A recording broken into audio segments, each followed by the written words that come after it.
Pada zaman dahulu, hiduplah seorang pangeran yang bertempat tinggal di Gunung Kila yang bernama Pangeran Jumpungan. Pangeran Jumpungan menjadi seorang pendeta, sehingga mempunyai gelar dukuh. Dukuh Jumpungan memiliki keahlian dalam hal membuat perahu, sehingga beliau membuat loloan di Nusa Penida dan di Ceningan. Dukuh Jumpungan mempunyai istri yang bernama Nipuri. Dari perkawinannya ini melahirkan Pangeran Merja.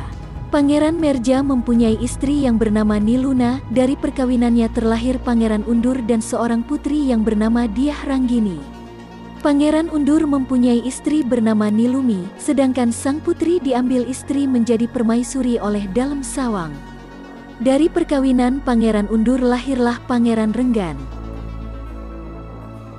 Keturunan Dukuh Jumpungan yang lain adalah Pangeran Jurang yang beristri Ni Jarum bertempat di Bukit Biye, Niluh Puri di Goalawah, Pangeran Yangga di Padang yang sekarang lebih dikenal dengan nama Padang Bay, Niruna di Sakenan dan Pangeran Cenes di Segara. Dari perkawinan Pangeran Renggan dengan Ni Merahim, lahirlah dua orang anak, satu laki-laki, yang satunya adalah perempuan. Anak laki-laki bernama Pangeran I Gede Mecaling dan yang perempuan diberi nama Nitole. Nitole kemudian menjadi permaisuri Dalem Sawang yang menjadi raja di Nusa Penida. Sedang Pangeran I Gede Mecaling mempunyai seorang istri yang bernama Ratu Ayu Mas Lebur Jagat atau Sang Ayu Mas Meketel atau Sang Ayu Mas Rajek Bumi. Pangeran I Gede Mecaling menjadi raja setelah Dalem Sawang wafat karena berperang dengan Dalem Dukut. I Gede Mecaling memiliki prabawa yang tinggi kekar dan sangat berwibawa. Pangeran I Gede Mecaling sangat senang melakukan tapa brata yoga semadi di Peet Nusa Penida. Pengastawaannya atau pemujaannya ditujukan kepada Ida Batara Siwa, Batari Durga, Batara Yama, Indra dan Waruna. I Gede Mecaling termasuk menjalankan tapa brata yang sangat taat. Beliau sering melakukan tapa brata di dalam lautan di atas batu karang. Deburan ombak dan angin lautan yang kencang tak menggoyahkan tapanya. Pikirannya selalu terpusat kepada para dewa, hingga karena ketaatan beliau melakukan yoga semadi membuat hati Ida Batara Siwa, Durga, Yama, Indra dan Waruna tersentuh.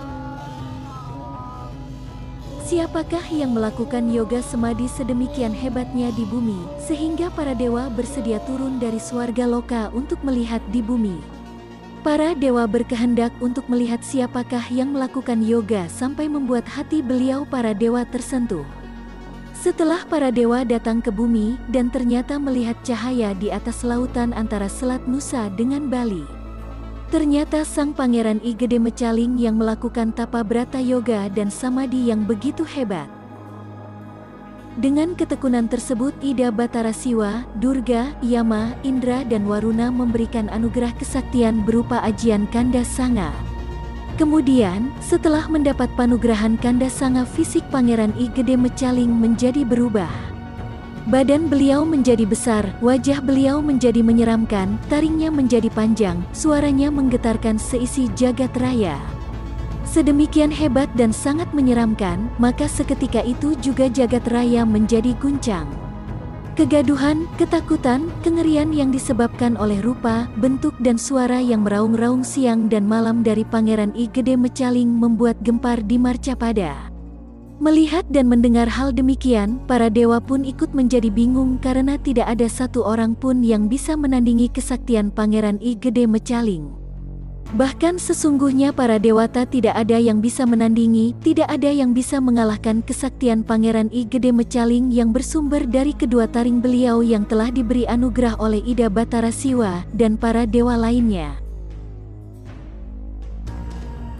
Selain dari taring, beliau juga memiliki kesaktian catur sakti.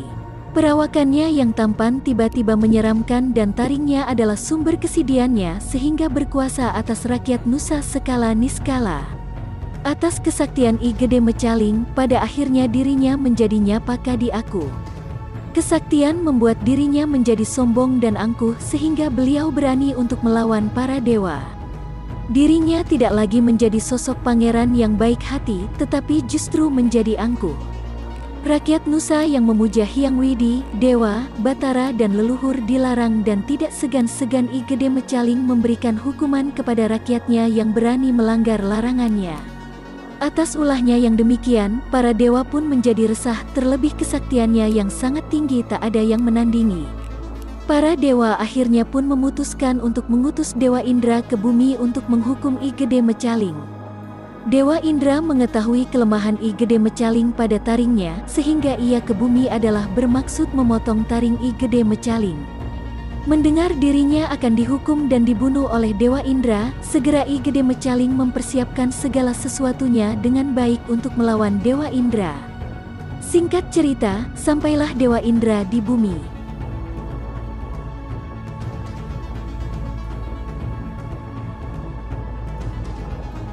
Dewa Indra nampak gagah dengan senjata panah di tangannya.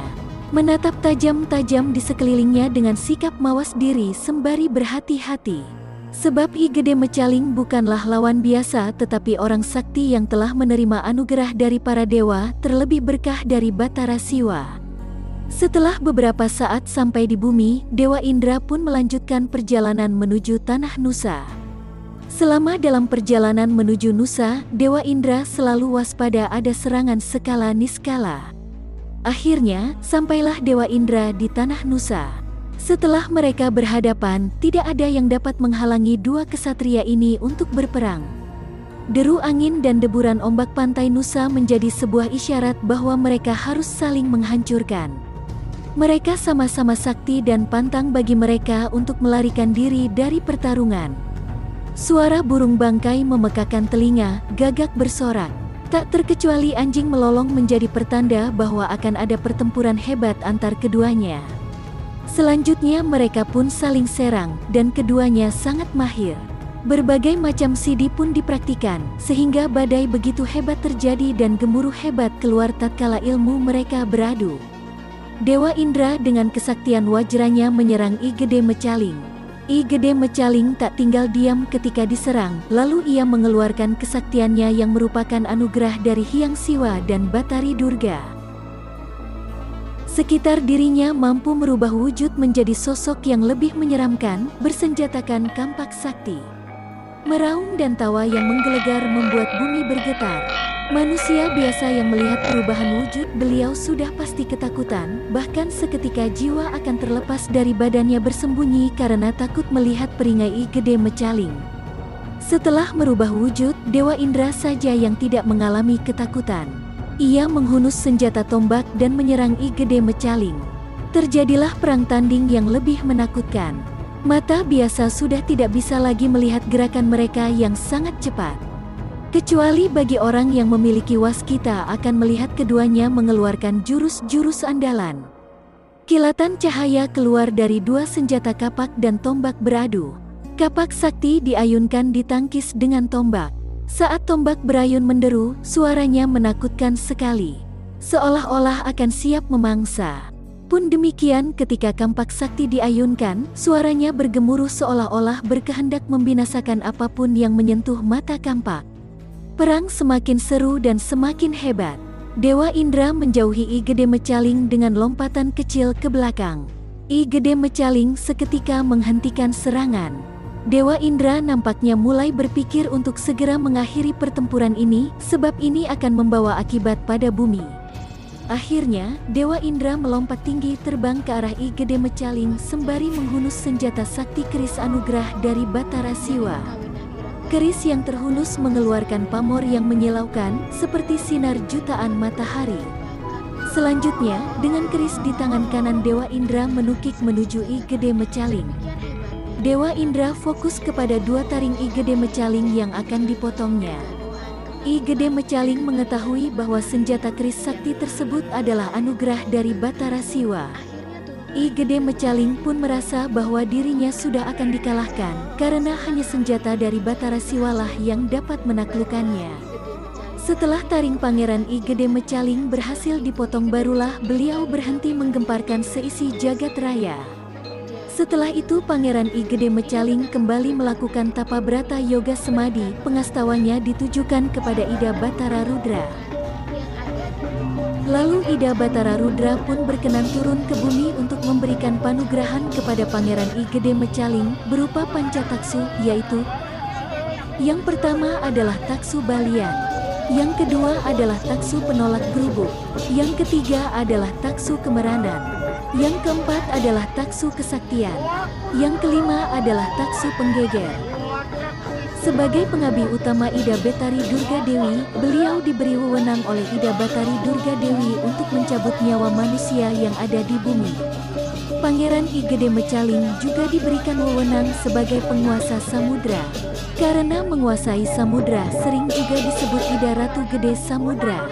Gelar Pangeran I Gede Mecaling yang diberikan oleh Ibu Durga Dewi yaitu Papa Poleng dan permaisurinya Sang Ayu Mas Rajek Bumi diberi gelar Papa Selep. Pangeran I Gede Mecaling moksa di Peet dan istrinya moksa di Bias Muntik. Keduanya sekarang sebagai penguasa di bumi Nusa Penida dan mendapat wewenang sebagai penguasa kematian. Akhirnya beliau bergelar Sugrapakulun Ida Batara Ratu Gede Mas Mecaling atau Ida Batara Ratu Sakti Mas Mecaling. Maka bagi umat Hindu yang ingin umurnya panjang, sehat, selamat dan lain-lain memohonlah kepada beliau, Sugrapakulun Ida Batara Ratu Gede Mas Mecaling. Semoga Ida senantiasa selalu misenin waranugraha kepada kita semua dan menjaga Pulau Bali dan Nusa Penida dari segala macam bencana dan mara bahaya. Swasana!